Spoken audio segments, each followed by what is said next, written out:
eine akute Sache. Und das betrifft unsere Brüder und unsere Geschwister in Somalia. Wallahi, liebe Geschwister, in uns befindet sich kein Khair und kein Iman, wenn in unseren Herzen, zumindest in unseren Herzen, sich nichts bewegt für diese Brüder und Schwestern. Wallahi, es ist eine Schande für die Muslime, zuzugucken, was dort passiert, und es bewegt sich nichts. Es ist eine Schande, ruhig zu schlafen, eine Schande zu essen und das Essen zu schmecken, während diesem Zeitpunkt unsere Geschwister im Islam hungern und leiden. Und die Schande wird größer. Es geht nicht nur um Hunger, liebe Geschwister. Es geht nicht nur um Hunger, liebe Geschwister, sondern es geht darum, dass diese Geschwister diesen Leuten geliefert sind, die in einer Hand die Bibel haben und in der anderen Brot oder Reis. Kennt ihr die Geschichte von einer Schwester, die mit 7 Kindern 700 Kilometer lang zu Fuß gelaufen ist, weil sie hungrig ist, um nach Essen zu suchen? Und dann, als sie an der Grenze angekommen ist, liebe Geschwister, steht dann da ein Kafir und sagt, legt den Koran auf den Boden und sagt, tritt auf den Koran und dann bekommst du was zu essen. Und wisst ihr, was diese Mu'mina, dessen Füße man küssen soll, Wallahi. Wallahi, diese Füße muss man küssen. Sie verweigert das und sagt, lieber sterbe ich, als auf den Koran zu treten. Wallahi, liebe Geschwister, wir können nicht beschreiben, was Hunger bedeutet, weil wir noch nie gespürt haben, was Hunger ist.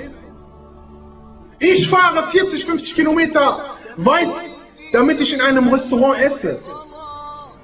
Ich suche mir welchen Restaurant aus, wo ich esse, und andere Leute finden nichts zu essen, Wallahi. Sie guckt sich ihre Kinder an, die sterben vor Hunger. Wo ist unser Islam? Wo ist Rasulullah sallallahu alaihi wasallam sagt, La yu'minu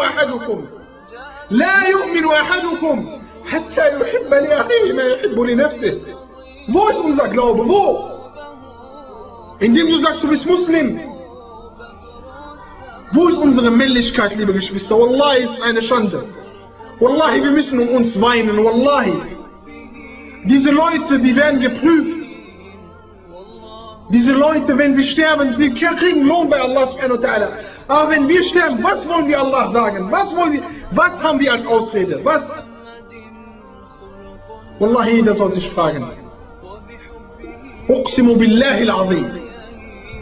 Dass jeder einzelne von uns vor Allah subhanahu wa ta'ala Rede und Antwort stehen wird. Für jeden Muslim, der hungert. Für jeden Muslim, der gefoltert wird. Für jeden Muslim, der getötet wird. Für jede Schwester, die vergewaltigt wird. Für jeden Tropfen Blut von einem Muslim. Jeder von uns wird gefragt. So, jetzt du mit langem Bart und kurzer Kleidung, bereite eine Antwort vor Allah subhanahu wa ta'ala.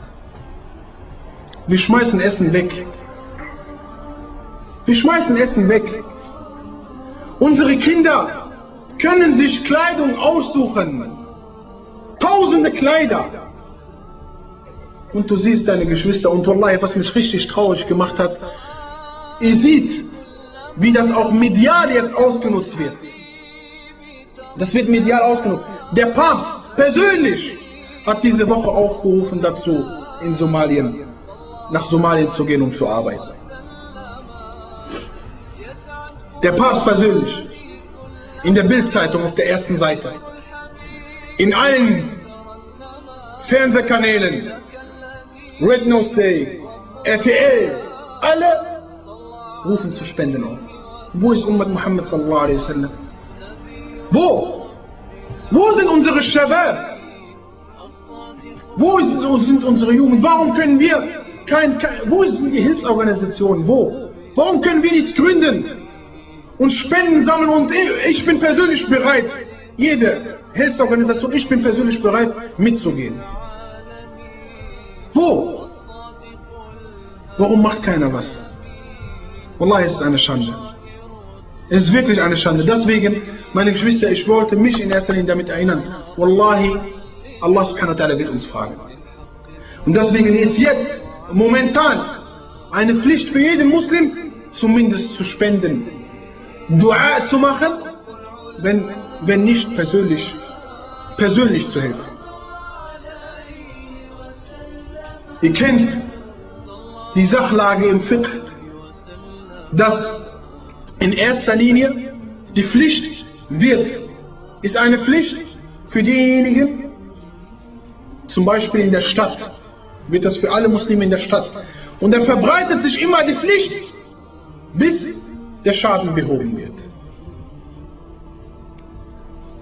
Die Pflicht verbreitet sich und verbreitet sich erst und hört dann erst auf, wenn die Sachlage behoben ist. Das heißt, es ist Pflicht für jeden Muslim, seine Brüder zu verteidigen. Das heißt, es ist Pflicht für jeden Muslim, seine Brüder zu unterstützen. Es ist Pflicht für jeden Muslim, die Gefangenen zu befreien, bis alle wieder frei sind. Bis alle Probleme wieder gelöst sind. Solange das nicht der Fall ist, besteht die Pflicht für mich, für dich und für jeden Einzelnen. Und diese Sache, das ist keine Meinungsverschiedenheit und keine Aussage von mir, die ich einfach so blabber, sondern das ist Ijma'. Diese Sache kannst du in jedem Kitab von Fiqh finden, unter verschiedenen Themen wie Bab al-Sa'il. Das war zu diesem Punkt.